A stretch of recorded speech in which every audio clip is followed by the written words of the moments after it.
অসভ্য। মনসা হবে না দিদি, কখনো হবে না। কি হবে না? আমার দেবী হওয়া হবে না। কেন? কারণ যাদের কাছে রয়েছে মহাজ্ঞান মন্ত্র, তাই যা মরা দেহে প্রাণ ফিরানো যায়। তুমি আসছো দেবীর কন্যা হয়ে সামান্য মহাজ্ঞান মন্ত্রের কথা তুমি ভাবছো মনসা? ভাববো না। তুমি না শিবী নন্দিনী পদ্মাবতী ডাক নাই দেহে অজ্ঞান মন্ত্র হয়েছে, তাই কি হয়েছে? মনে করো তুমি পূর্বের কথা, পিতা তোমাকে আশীর্বাদ করেছে না, যখন খুশি তুমি যে ইচ্ছা রূপ ধরবে, কিন্তু দেব রূপ তোমার অঙ্গে ধারণ করবে না। একটি কথা বলো। হ্যাঁ দিদি, ওই তাদের কাছে রয়েছে মহাজ্ঞান মন্ত্র সত্য। কি করে হরণ করবো? মহাজ্ঞান মন্ত্র হরণ করতে হলে চাঁদকে তাদের মন থেকে সরাতে হবে।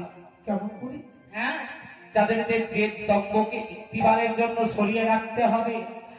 যাদের বড় নারী ভালোবাসে, নারী ভালো। হ্যাঁ, যাবে তুমি তাদের ওই ফুল বাগিচাতে। কিভাবে জানো? যাদের স্ত্রীর নাম হচ্ছে সনকা, তার ভগ্নীর নাম হচ্ছে কনকা।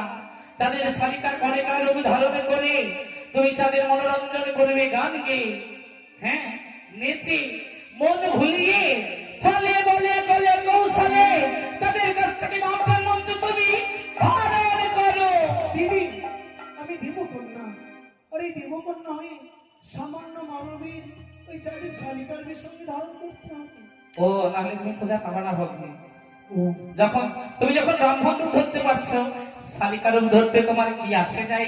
বেশ তাই হবে দিদি। তবে চাই তুমি আমার আশীর্বাদ করো, আমি এই ফুল বাগিচায় গিয়ে গুনগুন শুনে গান গিয়ে চাঁদকে মন্দির থেকে বাহিরে নিয়ে এসে আশীর্বাদ করছি তোমার মনস্কামনা পূর্ণ হোক, কিন্তু এদেশে যেও না, চিনতে পারবে শালিকা রূপ ধারণ করে যাবে। তাই আমি একবার শালিকার বেশি সেজে বেশ, তুমি যাও, সেজে আসো।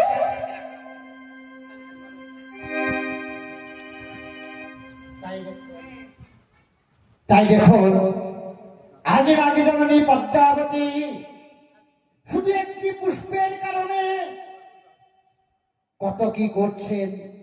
কারণ এর নাম হচ্ছে মায়াবী মনসা। তবে মায়াবী মনসা কেন হলো? কারণ মহাদেবের বর দিয়ে আছে। মহাদেবকে বলেছিল, পিতা তুমি আমাকে এমন বর দান করবে, আমি যেমন যে কোনো মুহূর্তে যে কোনো রূপ ধারণ করতে পারি। তাই মহাদেব এই মনসাকে বর দান করেছেন, যে কোনো মুহূর্তে যে কোনো রূপ ধারণ করতে পারবে, একমাত্র কোনো দেব দেবীর মূর্তি ধারণ করতে পারবেন না। তাই এর নাম হচ্ছে মায়াবী মনসা। তাই মায়াবী মনসা আজ সনেকার বন কনেকার রূপ ধারণ করে আজ কোথায় যাচ্ছেন না চাঁদের ফুল বাগিচায় ওই মহাজ্ঞান মন্ত্রকে হরণ করবার লাগি। আর শেষ কবি ক্ষমানন্দ দাস কথাগুলা শ্রবণ করে এক পাশে দাঁড়িয়ে কত সুন্দর একটি পদ রচনা করেছেন। তাই কবি বলেছেন, ও দেবী সাজিল রে সনেকারি বনে কনেকা দেবী সাজিল রে, দেবী সাজিল রে, কনকার বনে কনকা দেবী সাজিল রে। এইবার আপনারা মনসা তুলিতে রাখিলে দেবী সাজিল রে, মনসার বনে কনকা দেবী সাজিল রে।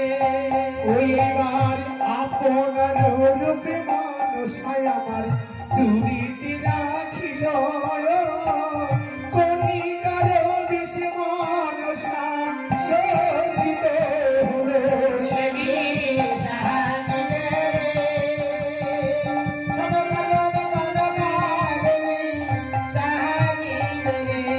এইবার কত দূরে হইতে মনসা, কত দূরে গেলে দেবী সাজিল রে।